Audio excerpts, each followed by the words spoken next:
Siaran langsung dari akun bernama Resbob memicu amarah banyak orang.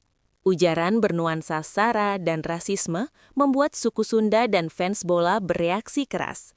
Kegaduhan itu terdengar hingga Kang Deddy turun tangan dan menegaskan negara tidak akan tinggal diam.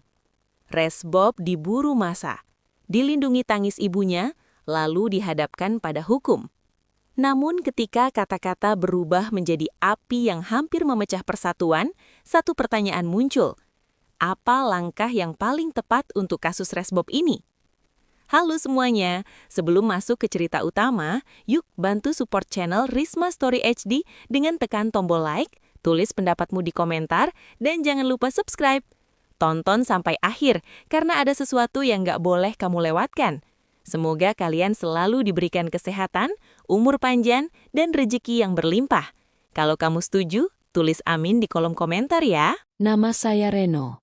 Saya anggota Polrestabes Bandung, dan selama bertahun-tahun saya terbiasa menghadapi berbagai bentuk kejahatan. Pencurian, perkelahian, narkotika, semua itu sudah menjadi bagian dari rutinitas.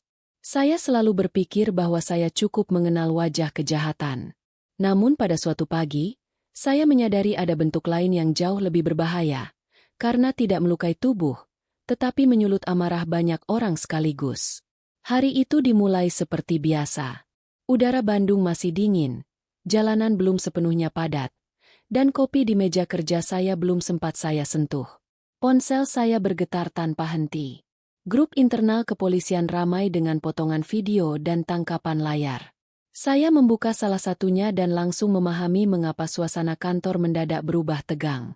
Dalam video itu, seorang pria bernama Adimas Hirdaus, yang dikenal publik sebagai Resbob, melontarkan kalimat yang merendahkan suku Sunda. Ucapannya singkat, tetapi dampaknya terasa luas dan dalam. Saya menarik napas panjang. Kalimat seperti itu bukan hal baru di dunia maya, tetapi kali ini berbeda. Reaksinya terlalu cepat dan terlalu besar. Dalam hitungan jam, video itu menyebar ke berbagai platform. Komentar bermunculan, bukan sekadar kecaman, tetapi juga ancaman. Saya membaca laporan awal dari rekan-rekan di lapangan. Ada kelompok masyarakat yang mulai berkumpul, ada seruan untuk turun ke jalan, dan ada kemarahan yang sulit dibendung. Sebagai orang Sunda, saya merasakan dada saya mengeras. Ada rasa tersinggung yang tidak bisa saya sangkal. Namun sebagai polisi, saya tahu perasaan itu tidak boleh mempengaruhi cara saya bekerja. Saya menutup ponsel dan menatap ruang kerja yang mendadak terasa sempit. Beberapa rekan berbicara dengan suara pelan, seolah takut kata-kata mereka ikut memicu sesuatu. Di luar gedung, sirene patroli terdengar lebih sering dari biasanya. Perintah turun tidak lama kemudian. Saya diminta ikut menangani kasus ini, fokus pada pengamanan situasi dan pengumpulan informasi awal. Tidak ada kata penangkapan saat itu, tetapi semua orang tahu arah kasus ini. Saya mengenakan rompi dan keluar menuju kendaraan dinas. Di sepanjang jalan, saya melihat wajah-wajah yang berbeda dari biasanya. Orang-orang berbicara dengan nada cepat, sebagian menatap layar ponsel mereka dengan ekspresi marah, sebagian lagi hanya diam, seolah menahan sesuatu. Saya berhenti di salah satu titik keramaian. Sekelompok orang berdiri di pinggir jalan, membicarakan hal yang sama. Nama Resbob terdengar berulang, disertai makian dan sumpah serapah. Saya mendengar kalimat tentang harga diri, tentang leluhur, tentang tanah yang mereka cintai. Tidak ada kekerasan saat itu, tetapi suasananya rapuh. Saya tahu, satu percikan kecil saja bisa mengubah semuanya. Di tengah pengamanan, berita lain menyusul. Gubernur Jawa Barat, Kang Deddy, menyampaikan pernyataan resmi. Saya mendengarnya melalui radio mobil patroli. Suaranya tegas dan tidak berputar-putar. Ia mengecam ucapan Resbob dan menegaskan bahwa martabat Sunda tidak boleh direndahkan. Ia juga meminta aparat menindak tegas dan membawa kasus ini hingga pengadilan. Bukan untuk memuaskan amarah, tetapi untuk memberi pelajaran dan menjaga ketertiban. Saya mematikan radio dan terdiam sejenak. Pernyataan itu menambah beban di kepala saya. Ini bukan lagi sekadar kasus ujaran kebencian. Ini sudah menjadi simbol. Banyak orang menunggu bagaimana negara bersikap. Banyak pula yang siap bergerak sendiri jika merasa hukum lambat. Saat sore menjelang, laporan demi laporan masuk. Ada ajakan berkumpul di beberapa titik, ada selebaran digital yang menyebar, dan ada nada provokasi yang semakin keras. Saya mulai menyadari bahwa kasus ini akan panjang. Tidak ada jalan cepat untuk menyelesaikannya. Setiap langkah harus dihitung dengan cermat.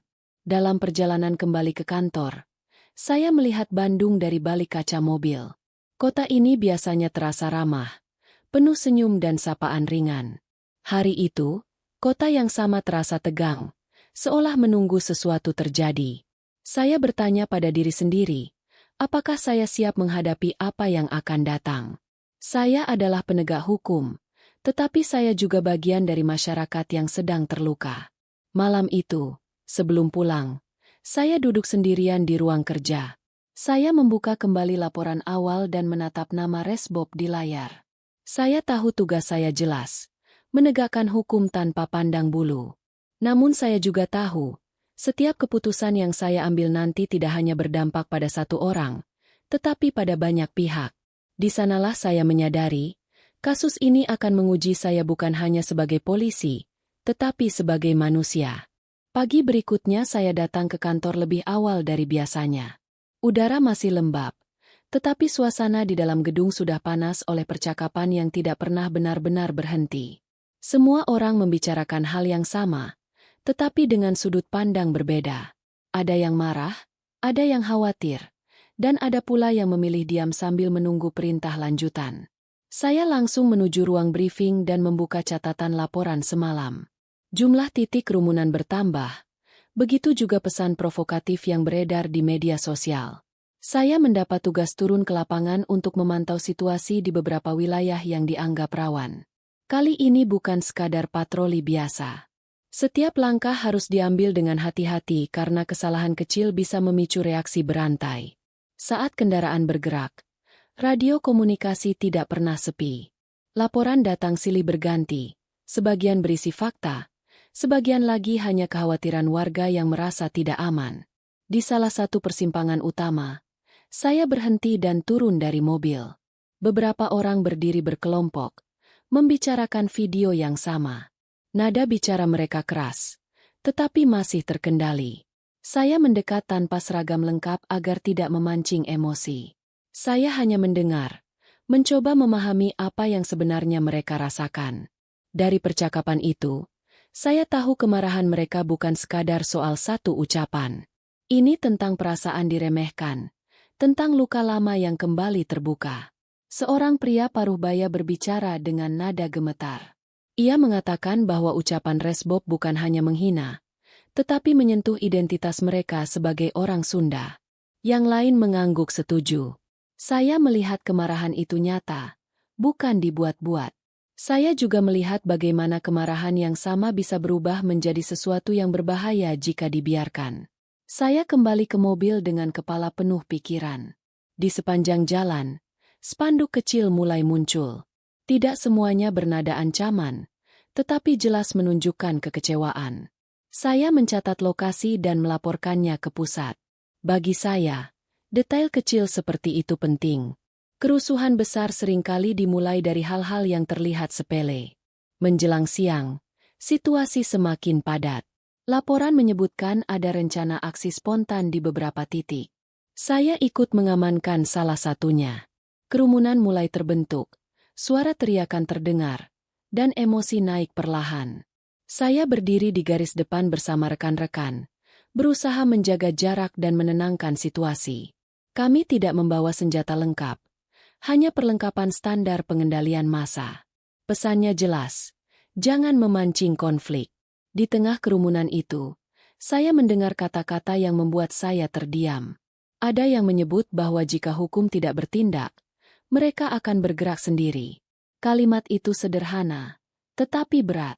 Saya tahu persis arti kalimat tersebut. Saat itulah saya benar-benar merasa berada di antara dua dunia. Di satu sisi, saya memahami kemarahan mereka.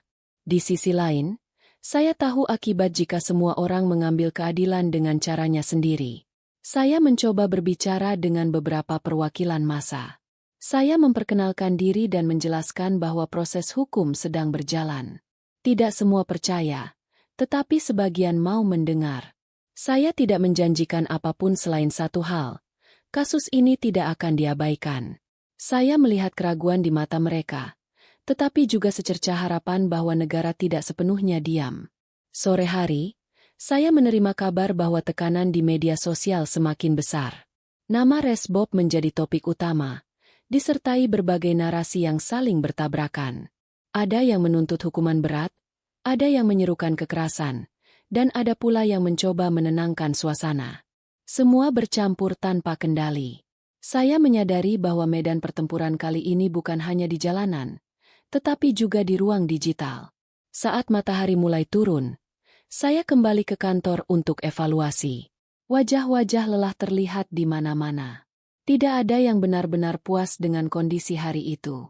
Kami berhasil mencegah bentrokan, tetapi api masih menyala.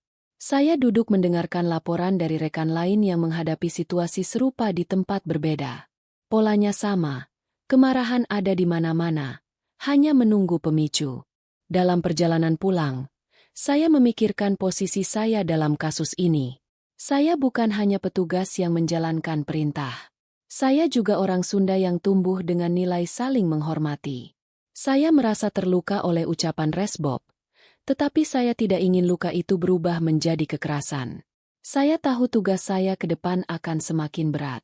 Malam itu saya sulit tidur. Pikiran saya terus kembali pada wajah-wajah di kerumunan tadi siang. Mereka bukan penjahat. Mereka hanya orang-orang yang merasa disakiti. Namun jika situasi ini dibiarkan, semuanya bisa berubah dengan cepat. Saya sadar, babak berikutnya dari kasus ini akan menentukan arah banyak hal. Dan saya, suka atau tidak, berada di tengahnya. Hari ketiga sejak video itu menyebar, tekanan terasa berbeda. Bukan lagi hanya dari jalanan atau media sosial, tetapi dari ruang-ruang rapat yang biasanya tenang. Pagi itu saya dipanggil mengikuti gelar perkara awal. Ruangan penuh, kursi hampir tidak cukup. Setiap orang membawa catatan, layar proyektor menampilkan rangkuman kejadian, dan suara pendingin ruangan terdengar lebih keras dari biasanya karena tidak ada yang berbicara sembarangan. Pernyataan Kang Dedi menjadi pembuka diskusi. Video rekamannya diputar singkat. Kalimatnya jelas, sikapnya tegas, dan arahannya tidak memberi ruang tafsir ganda.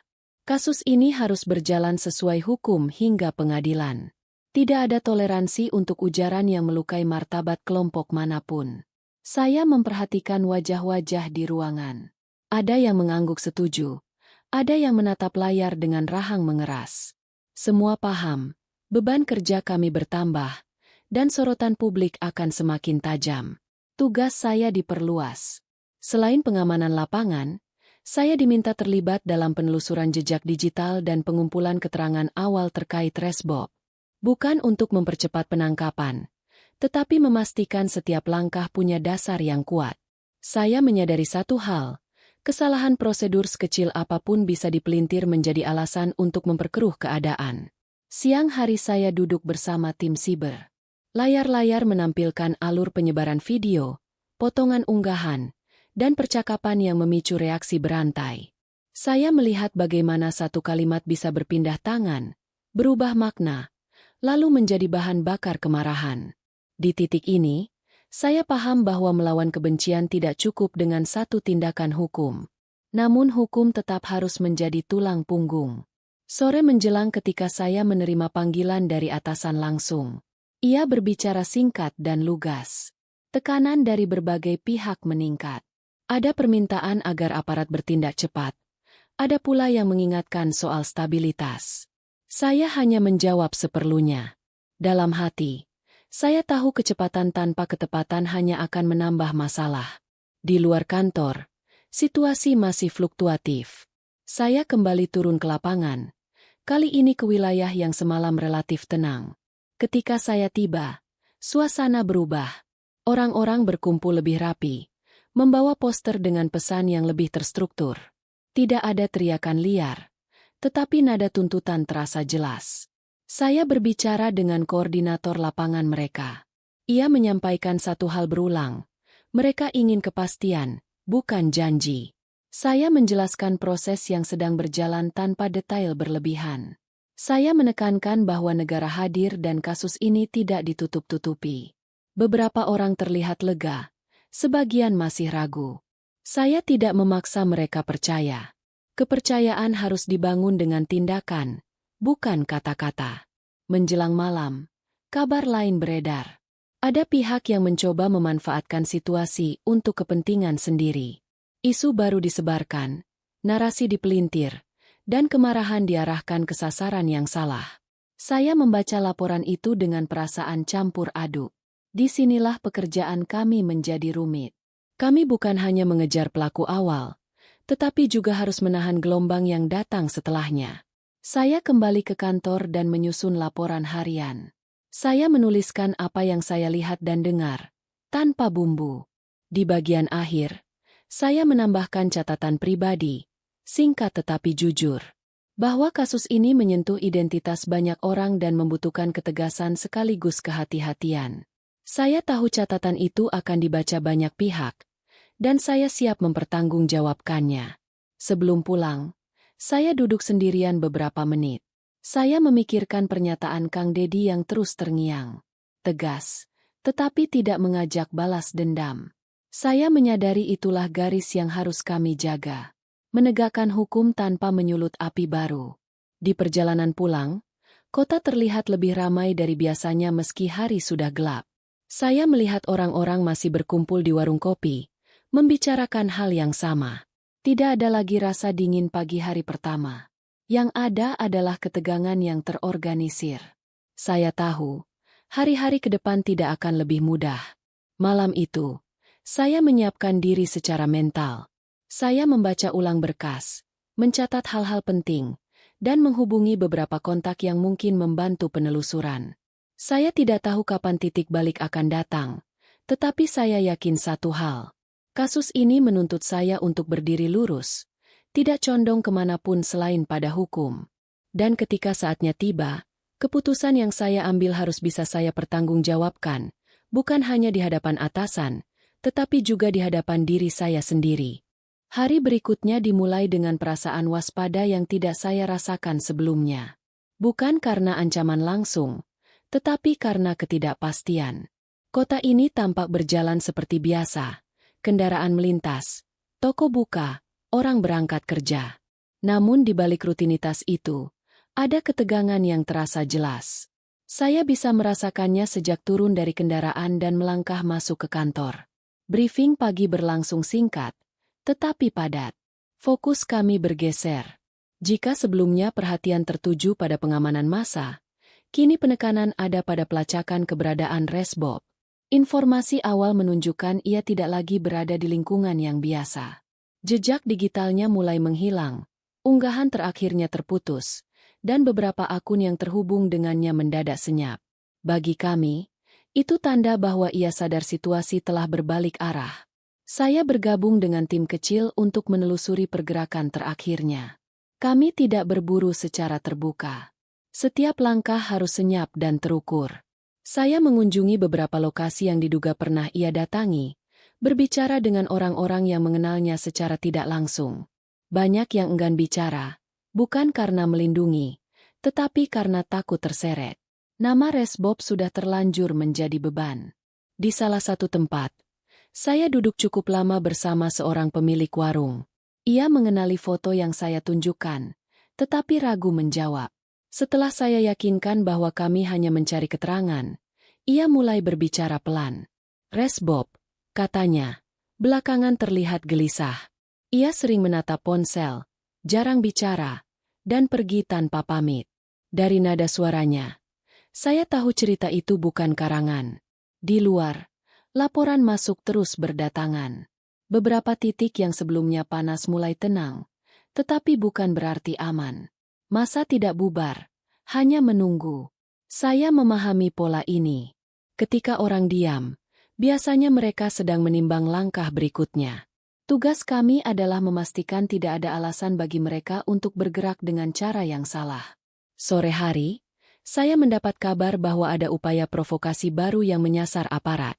Narasinya sederhana, menyebut hukum lamban dan aparat tidak berpihak. Saya membaca pesan-pesan itu dengan saksama. Kalimatnya rapi, disusun dengan tujuan jelas. Ini bukan luapan emosi spontan. Ada pihak yang sengaja memanaskan suasana. Saya kembali turun ke lapangan, kali ini tanpa banyak pengawalan. Saya ingin melihat langsung respons masyarakat. Di sebuah kawasan permukiman, saya berbincang dengan tokoh setempat. Ia menyampaikan kekhawatiran yang sama. Warganya marah, tetapi juga lelah. Mereka ingin kejelasan, bukan konflik berkepanjangan. Saya menyampaikan bahwa proses sedang berjalan, dan saya meminta mereka menahan diri. Tidak semua yakin, tetapi setidaknya pintu komunikasi terbuka. Menjelang malam, saya menerima pembaruan penting.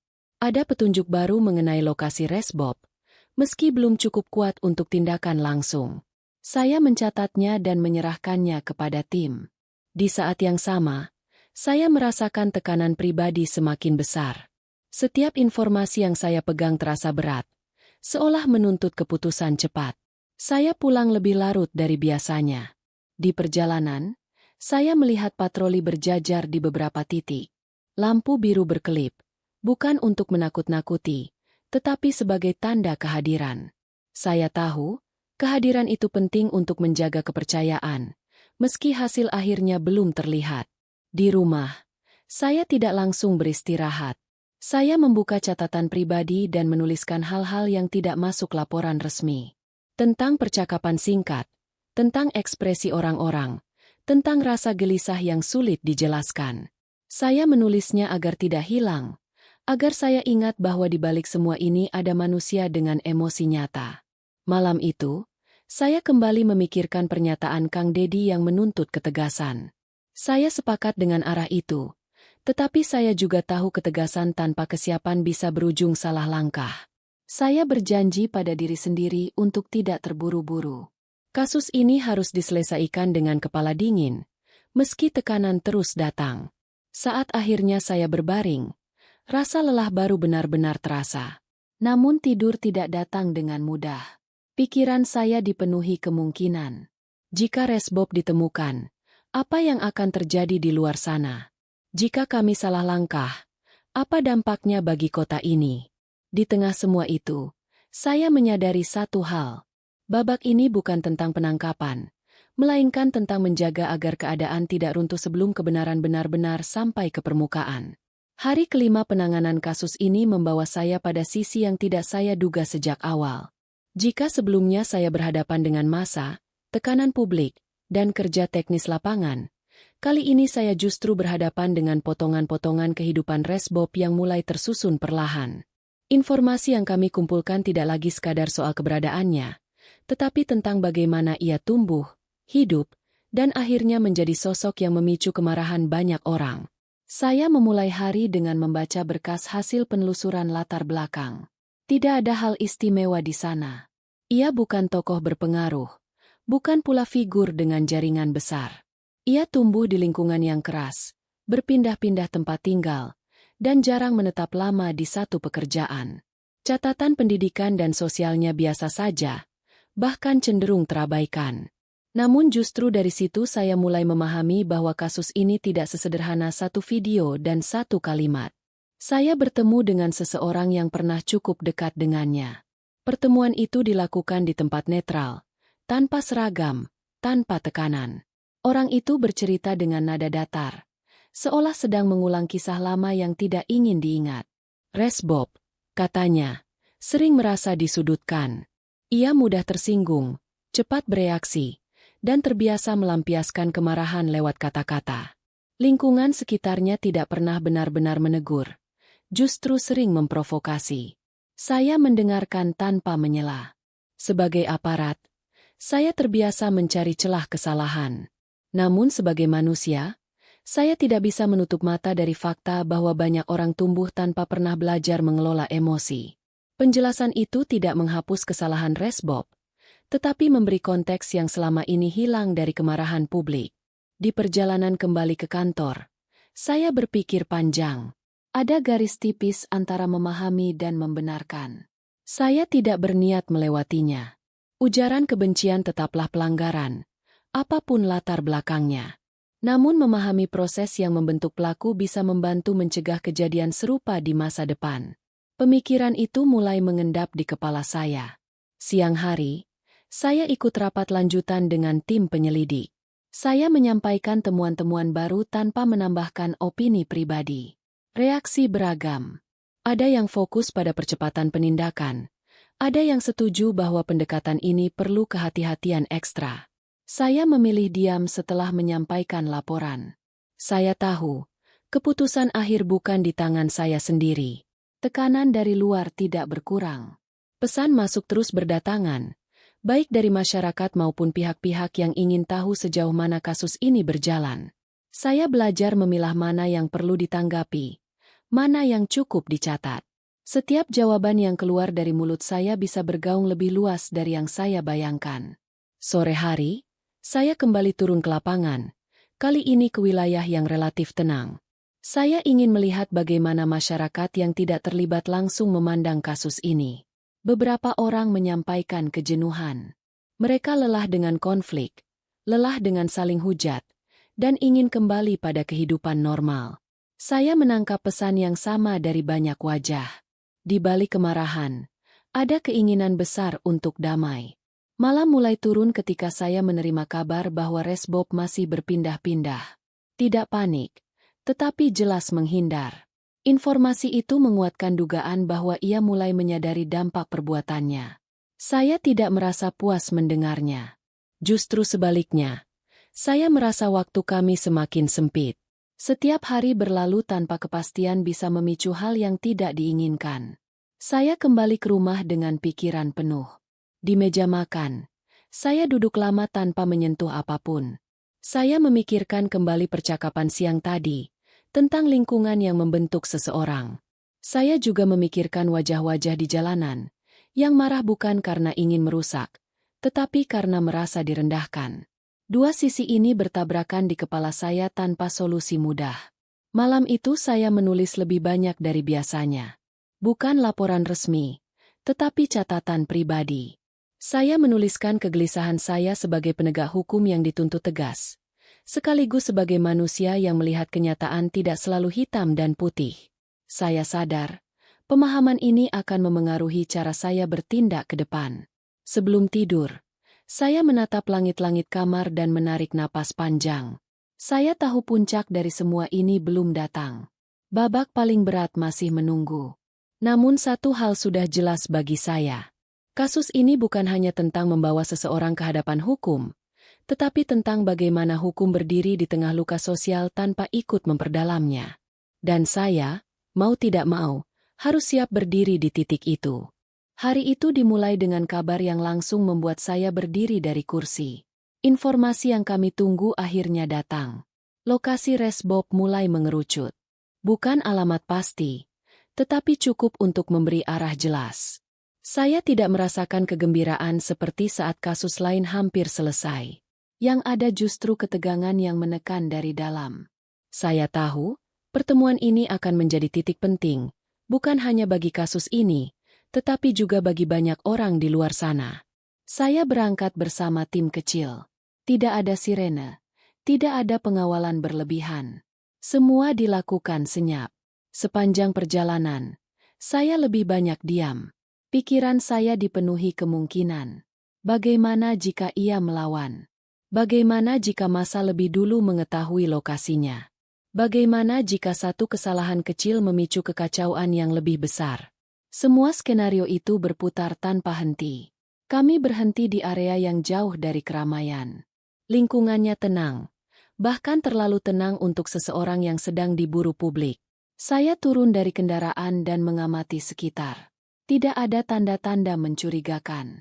Namun pengalaman mengajarkan saya, ketenangan seperti ini sering menipu. Saya memberi isyarat kepada tim untuk bersiap, lalu melangkah perlahan. Saat pintu itu akhirnya terbuka, saya melihat sosok yang selama ini hanya hadir dalam layar dan laporan. Resbob berdiri di hadapan saya dengan wajah pucat dan mata yang terlihat lelah. Tidak ada sikap menantang, Tidak ada kata-kata kasar. Ia hanya terdiam, seolah sudah kehabisan energi untuk melawan apapun. Momen itu membuat saya terhenti sesaat. Gambaran tentang pelaku penuh kebencian runtuh begitu saja. Kami masuk dan duduk berhadapan. Saya memperkenalkan diri dengan suara tenang. Ia mengangguk pelan. Tangannya gemetar ketika ia mencoba menenangkan diri. Saya melihat ketakutan yang nyata, bukan akting. Untuk pertama kalinya sejak kasus ini bergulir, saya merasa berhadapan langsung dengan manusia, bukan simbol kemarahan publik. Ia mulai bicara tanpa banyak dorongan. Kata-katanya tidak teratur, tetapi jujur. Ia mengatakan tidak pernah membayangkan ucapannya akan berdampak sejauh ini. Ia merasa diserang dari segala arah, terpojok, dan menyesal. Tidak ada pembelaan panjang. Tidak ada usaha menyalahkan orang lain. Hanya penyesalan yang terlambat. Saya mendengarkan dengan saksama. Di kepala saya, suara lain ikut berbicara. Wajah-wajah massa, teriakan di jalan, pernyataan tegas Kang Dedi, dan tanggung jawab saya sebagai aparat.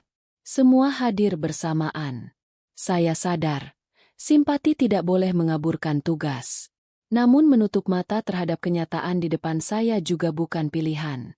Di tengah percakapan itu, radio komunikasi saya bergetar. Laporan singkat masuk. Ada pergerakan massa di beberapa titik. Informasi tentang kemungkinan lokasi Resbob mulai bocor. Waktu kami semakin sempit. Saya menatap Resbob dan tahu, keputusan harus diambil saat itu juga. Saya menyampaikan kepadanya bahwa proses hukum akan berjalan. Tidak ada jalan lain. Saya menjelaskan dengan bahasa sederhana, tanpa ancaman. Ia mengangguk.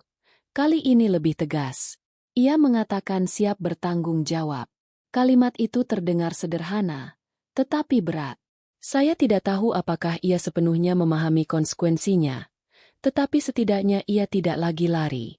Kami bergerak cepat meninggalkan lokasi. Di perjalanan, saya terus memantau laporan. Ketegangan di luar meningkat, tetapi belum meledak. Saya memberi instruksi agar rute dijaga dan informasi ditutup rapat. Setiap menit terasa panjang. Saya menyadari betapa rapuhnya situasi ini. Satu kebocoran saja bisa mengubah segalanya. Di dalam kendaraan, suasana hening. Resbob menunduk. Sementara saya menatap ke depan. Tidak ada rasa puas. Tidak ada kemenangan. Yang ada hanya kesadaran bahwa babak paling sulit baru saja dimulai. Penangkapan bukan akhir. Justru inilah awal dari ujian yang lebih besar. Bagaimana membawa kasus ini ke jalur hukum tanpa menyalakan api yang sudah hampir membesar. Saat kami tiba di tempat aman, saya menghela napas panjang. Saya tahu, langkah saya berikutnya akan dipantau banyak pihak. Apapun yang terjadi setelah ini akan menjadi contoh. Saya teringat kembali pesan tentang keadilan yang tidak lahir dari amarah. Di titik inilah saya benar-benar merasa berada di tengah, antara tuntutan publik dan tanggung jawab moral. Malam itu, saya duduk sendiri beberapa saat sebelum menulis laporan. Pertemuan dengan Resbob terus terbayang. Bukan karena belas kasihan, tetapi karena kenyataan bahwa satu ucapan bisa menghancurkan begitu banyak hal. Saya sadar. Saya baru saja melangkah ke wilayah yang lebih berbahaya. Wilayah di mana keputusan saya tidak hanya diuji oleh hukum, tetapi juga oleh hati nurani dan reaksi masyarakat luas. Hari itu menjadi hari terberat sejak saya menangani kasus ini. Sejak pagi, suasana kantor sudah berbeda. Tidak ada canda ringan.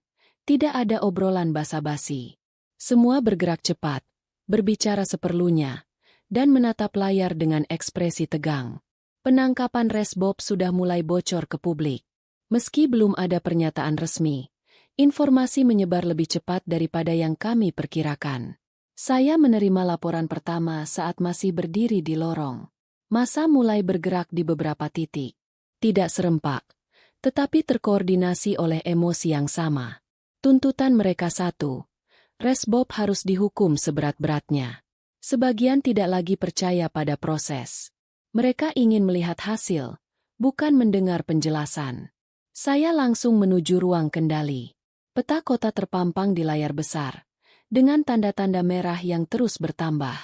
Rekan-rekan di lapangan melaporkan situasi yang berubah dari menit ke menit.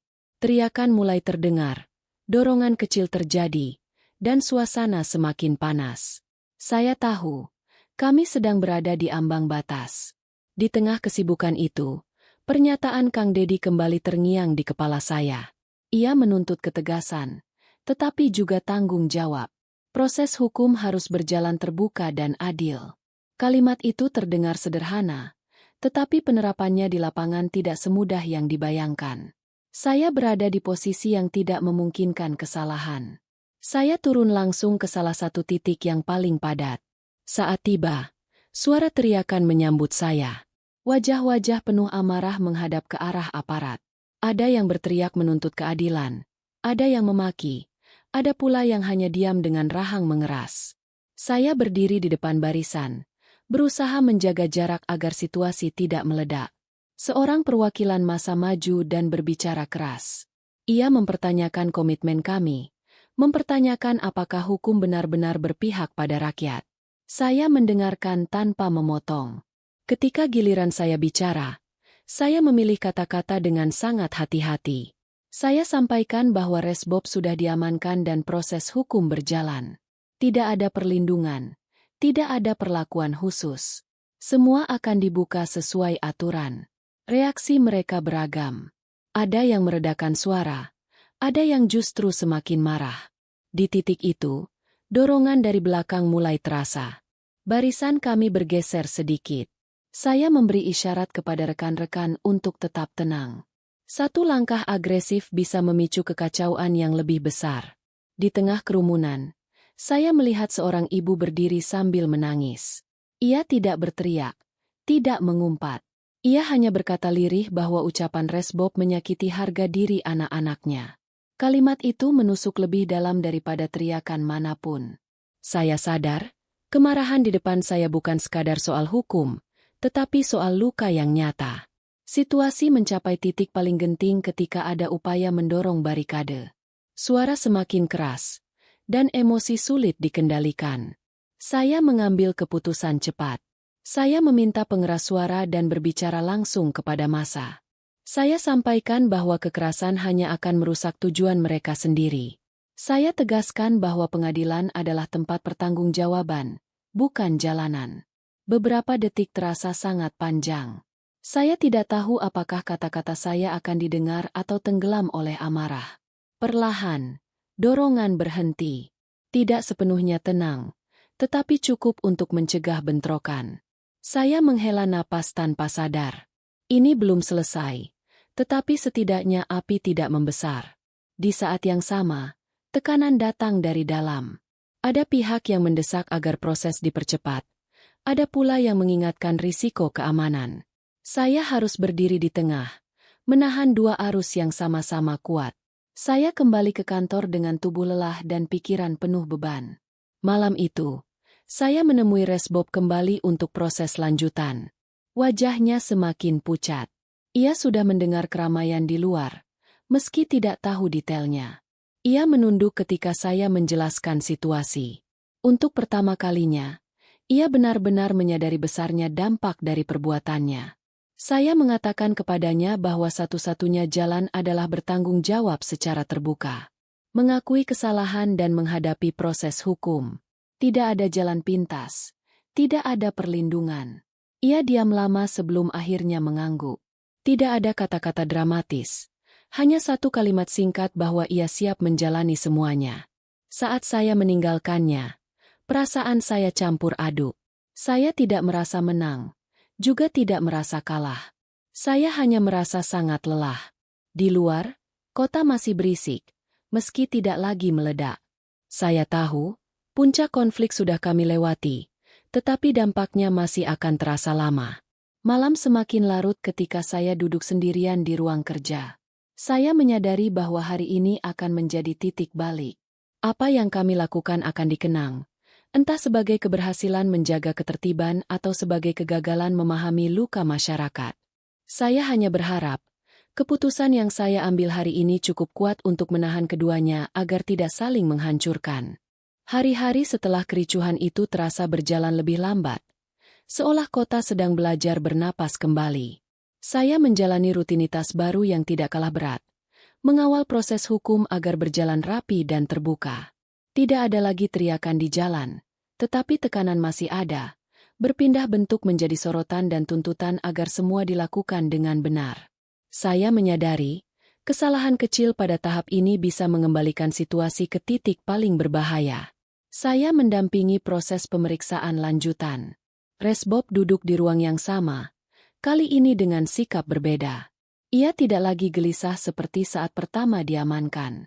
Nada bicaranya lebih tenang, meski jelas ada beban besar di pundaknya. Ia mulai menjawab pertanyaan dengan runtut, tanpa berusaha menghindar. Saya mencatat setiap detail, memastikan tidak ada tekanan dan tidak ada celah yang bisa dipermasalahkan.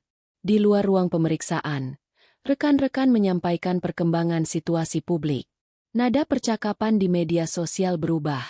Masih ada kemarahan, tetapi mulai bercampur dengan keinginan melihat proses berjalan adil. Saya menangkap satu hal penting. Masyarakat tidak hanya ingin hukuman, mereka ingin kepastian. Mereka ingin tahu bahwa negara hadir dan tidak bermain di wilayah abu-abu. Pada satu kesempatan, Resbob meminta bicara secara terbuka. Permintaan itu tidak datang dari siapapun, tidak pula disarankan oleh penasihat. Ia mengatakan ingin mengakui kesalahannya di hadapan publik. Saya tidak langsung menyetujuinya. Saya tahu langkah itu berisiko. Salah ucap sedikit saja bisa memicu reaksi baru. Namun setelah mempertimbangkan matang-matang, saya melihat ada peluang untuk meredakan luka, bukan menambahnya. Proses itu kami siapkan dengan cermat. Tidak ada panggung berlebihan, tidak ada narasi dramatis. Hanya pernyataan sederhana, pengakuan kesalahan, dan permintaan maaf tanpa syarat. Saat hari itu tiba, saya berdiri di belakang, mengamati wajah-wajah yang hadir. Tidak semuanya menerima, tetapi banyak yang memilih mendengar. Resbob berbicara dengan suara yang nyaris tidak bergetar. Ia mengakui ucapannya salah, menyakiti, dan tidak pantas. Ia tidak menyalahkan siapapun, termasuk lingkungan yang selama ini membentuknya. Ia hanya menyatakan bertanggung jawab dan siap menjalani proses hukum. Kalimat itu singkat, tetapi dampaknya terasa luas. Saya melihat beberapa orang menunduk, beberapa menghela napas panjang. Setelah itu, situasi bergerak ke fase baru. Pengadilan berjalan sesuai prosedur. Saya memastikan tidak ada perlakuan istimewa, tidak ada percepatan yang melanggar aturan. Di saat yang sama, program pembinaan sosial dan budaya disiapkan sebagai bagian dari proses. Bukan untuk menggugurkan hukuman, tetapi sebagai upaya mencegah hal serupa terulang. Saya menerima banyak pesan, sebagian mengapresiasi, sebagian masih meragukan. Saya tidak menanggapi semuanya. Saya memilih fokus pada tugas. Setiap hari saya mengingatkan diri sendiri bahwa keadilan tidak diukur dari seberapa keras suara di luar, tetapi dari seberapa lurus proses di dalam. Di sela-sela kesibukan, saya sempat turun ke beberapa lingkungan yang sebelumnya panas. Kali ini suasananya berbeda. Orang-orang masih membicarakan kasus ini, tetapi tanpa teriakan. Ada diskusi, ada perbedaan pendapat, tetapi tidak lagi ada dorongan untuk saling menyerang. Saya melihat perubahan kecil, tetapi nyata.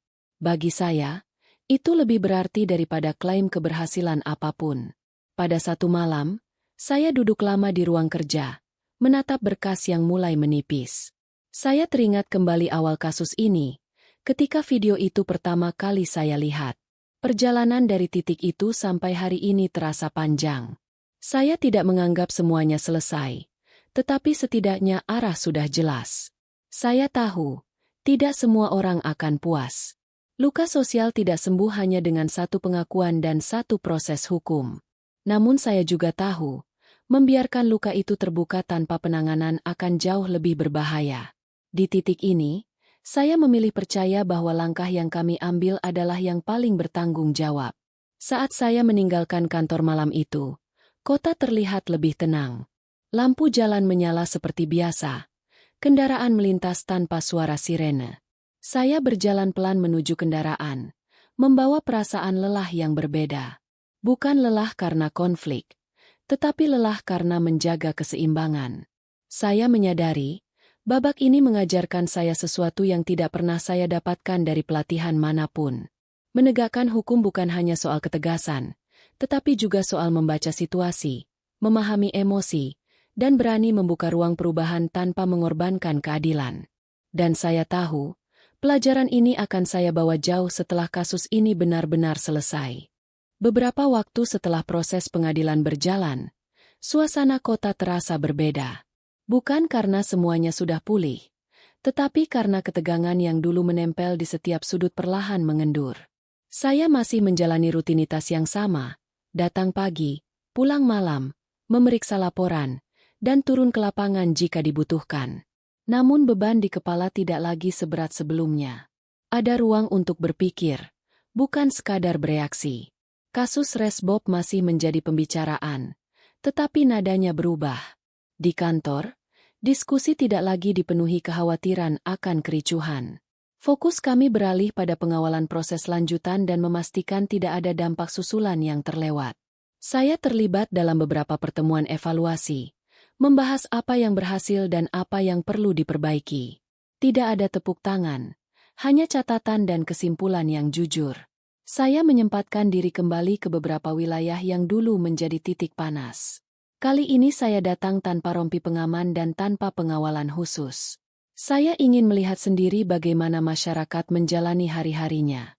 Di sebuah warung kecil, saya duduk dan mendengar obrolan orang-orang yang tidak mengenali saya sebagai aparat. Mereka berbicara tentang pekerjaan, keluarga, dan sesekali menyentuh kasus yang masih hangat itu. Tidak ada lagi teriakan. Yang ada adalah pendapat yang beragam, kadang berbeda, tetapi disampaikan dengan tenang. Seorang pria mengatakan bahwa ia masih marah, tetapi memilih menunggu hasil akhir. Yang lain mengatakan bahwa pengakuan terbuka Resbob setidaknya membuat mereka merasa didengar. Tidak semua setuju, dan itu wajar. Saya tidak mencari kesepakatan mutlak. Bagi saya, fakta bahwa mereka bisa berbeda pendapat tanpa saling mengancam sudah merupakan kemajuan. Di sisi lain, saya juga melihat sisa-sisa luka yang belum sembuh. Ada rasa curiga yang masih tertinggal, terutama terhadap media sosial. Banyak orang menjadi lebih berhati-hati dalam berbicara. Sebagian merasa lelah dan memilih menjauh dari diskusi apapun yang berpotensi memicu konflik. Saya memahami pilihan itu. Tidak semua orang punya energi untuk terus berdebat demi prinsip. Di kantor, saya menerima laporan tentang dampak positif kecil dari program pembinaan yang dijalani Resbob. Tidak ada yang berlebihan. Ia mengikuti kegiatan yang mengajarkan kembali nilai-nilai sosial dan budaya, mendengarkan, bukan berbicara. Saya tidak terlibat langsung, tetapi saya membaca ringkasannya. Saya tidak berharap perubahan instan. Yang saya harapkan hanya satu, agar ia tidak mengulang kesalahan yang sama. Pada satu sore, saya duduk di ruang kerja dan menatap tumpukan berkas yang hampir selesai. Saya menyadari betapa cepatnya situasi bisa berubah. Beberapa waktu lalu, satu video hampir mengguncang kota ini. Sekarang, kehidupan berjalan lagi, meski dengan bekas-bekas yang tidak sepenuhnya hilang. Saya bertanya pada diri sendiri, apakah kami sudah melakukan yang terbaik? Tidak ada jawaban pasti, tetapi saya tahu kami tidak lari dari tanggung jawab. Saya juga merenungkan peran saya secara pribadi. Selama ini saya terbiasa menilai keberhasilan dari angka, jumlah kasus yang selesai, atau tingkat keamanan. Kasus ini memaksa saya melihat hal lain. Keberhasilan juga bisa diukur dari konflik yang tidak terjadi, dari kemarahan yang tidak meledak, dan dari dialog yang tetap terbuka meski penuh perbedaan. Malam itu, saya pulang lebih awal dari biasanya. Di rumah, saya duduk tanpa menyalakan televisi atau membuka ponsel. Saya membiarkan pikiran saya berjalan pelan. Saya teringat kembali hari-hari awal, ketika ketegangan terasa di mana-mana. Perbandingan itu membuat saya sadar bahwa proses yang kami jalani, dengan segala kekurangannya, telah memberi ruang bagi masyarakat untuk bernapas. Saya tidak menaruh harapan berlebihan pada masa depan. Saya tahu kasus serupa bisa saja muncul lagi, dengan wajah dan bentuk berbeda. Namun saya juga tahu, Pengalaman ini memberi kami bekal. Bukan hanya prosedur, tetapi pemahaman tentang bagaimana emosi publik bekerja dan bagaimana hukum harus hadir tanpa memicu ketakutan. Sebelum tidur, saya menuliskan satu kalimat di catatan pribadi saya, bahwa tugas saya bukan menghapus perbedaan atau memaksa semua orang setuju, melainkan memastikan perbedaan itu tidak berubah menjadi kekerasan. Kalimat itu sederhana, tetapi terasa tepat untuk menutup hari itu. Saya memejamkan mata dengan perasaan yang lebih tenang. Belum sepenuhnya lega, tetapi cukup untuk melangkah ke hari berikutnya. Saya tahu, satu bab lagi akan menutup kisah ini. Dan di bab terakhir nanti, saya ingin melihat kembali semuanya dengan jujur, tanpa pembelaan, tanpa penyesalan yang berlebihan. Hari ketika semua proses itu mendekati akhir datang tanpa tanda khusus. Tidak ada sirene, tidak ada kerumunan, dan tidak ada ketegangan seperti sebelumnya. Saya datang ke kantor seperti biasa, menyapa rekan kerja, lalu duduk di ruang kerja dengan berkas terakhir di meja. Nama Resbob tercantum di sana, bersama catatan proses hukum yang sudah berjalan sesuai jalurnya. Saya membaca ulang ringkasan itu dengan perlahan, memastikan tidak ada yang terlewat. Putusan pengadilan telah dijatuhkan. Tidak ada yang istimewa dari redaksi hukumnya, tetapi maknanya besar. Negara menegaskan sikapnya, ujaran kebencian tidak bisa ditoleransi, apapun latar belakangnya.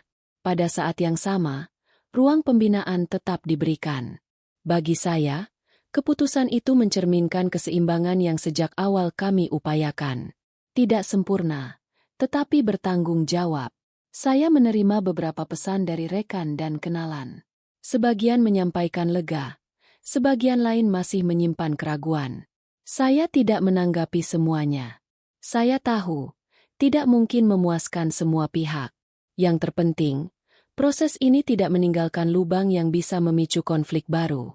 Itu sudah cukup bagi saya. Siang hari, saya menyempatkan diri berjalan keluar kantor.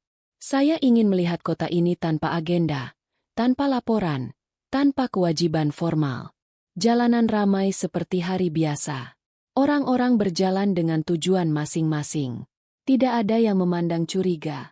Tidak ada yang berteriak. Kota ini kembali menjadi dirinya sendiri, meski tentu tidak sama persis seperti sebelumnya. Saya berhenti sejenak di sebuah taman kecil. Duduk di bangku, saya memperhatikan orang-orang yang berlalu. Anak-anak bermain, pedagang menawarkan dagangan, dan suara kendaraan mengalir tanpa putus. Pemandangan sederhana itu terasa penting. Saya menyadari, inilah yang selama ini kami jaga. Bukan sekadar ketertiban, tetapi keberlanjutan hidup sehari-hari. Di benak saya, perjalanan beberapa waktu terakhir terputar kembali. Dari video singkat yang memicu kemarahan, hingga kerumunan yang hampir meledak, lalu proses panjang yang menuntut kesabaran. Saya mengingat wajah-wajah yang marah, wajah yang terluka, dan wajah yang menunggu keadilan. Semua itu membentuk pengalaman yang tidak akan saya lupakan. Saya juga teringat pernyataan Kang Deddy yang menjadi salah satu titik penting dalam kasus ini. Ketegasannya memberi arah, tetapi tidak menutup ruang bagi pendekatan yang lebih manusiawi. Saya belajar bahwa kepemimpinan seperti itu memberi dampak besar, bukan hanya pada kebijakan, tetapi pada cara aparat di lapangan mengambil sikap. Dalam banyak hal, sikap itu membantu saya tetap lurus ketika tekanan datang dari segala arah. Sore menjelang ketika saya kembali ke kantor untuk menyerahkan berkas terakhir. Atasan saya mengangguk singkat, tidak banyak bicara. Kami sama-sama tahu, kasus ini akan menjadi bahan pembelajaran ke depan. Bukan untuk dibanggakan, tetapi untuk diingat. Saya merasa lega, tetapi bukan lega yang berlebihan. Lebih tepat disebut tenang. Dalam perjalanan pulang, saya memikirkan peran saya sebagai penegak hukum. Selama ini saya terbiasa melihat tugas sebagai rangkaian perintah dan prosedur. Kasus ini mengubah cara pandang saya. Saya belajar bahwa hukum tidak berdiri di ruang kosong. Ia hidup di tengah emosi, identitas, dan pengalaman manusia yang kompleks. Mengabaikan itu hanya akan membuat hukum kehilangan makna. Saya sampai di rumah saat hari mulai gelap. Saya duduk tanpa menyalakan apapun, membiarkan pikiran saya berhenti sejenak. Ada rasa lelah yang wajar, tetapi juga rasa puas yang tidak perlu diumbar. Saya tahu, besok akan ada kasus lain, tantangan lain, dan tekanan lain. Pekerjaan ini tidak pernah benar-benar selesai. Sebelum tidur, saya membuka catatan pribadi yang sejak awal menemani saya. Saya membaca ulang beberapa halaman pertama, ketika saya masih dipenuhi kebingungan dan kemarahan yang tertahan. Perbandingan dengan perasaan saya sekarang terasa jelas. Saya menulis satu kalimat penutup, bahwa tugas saya bukan hanya menegakkan hukum, tetapi menjaga agar hukum tetap manusiawi. Saya menutup buku itu dan mematikan lampu. Di kegelapan, saya merasa yakin pada satu hal. Apapun yang terjadi di masa depan, pengalaman ini akan menjadi pegangan. Bukan untuk membuat saya merasa paling benar, tetapi untuk mengingatkan bahwa setiap keputusan membawa dampak luas. Dan selama saya masih mengenakan seragam ini, saya akan berusaha memastikan dampak itu tidak melukai lebih banyak orang daripada yang seharusnya.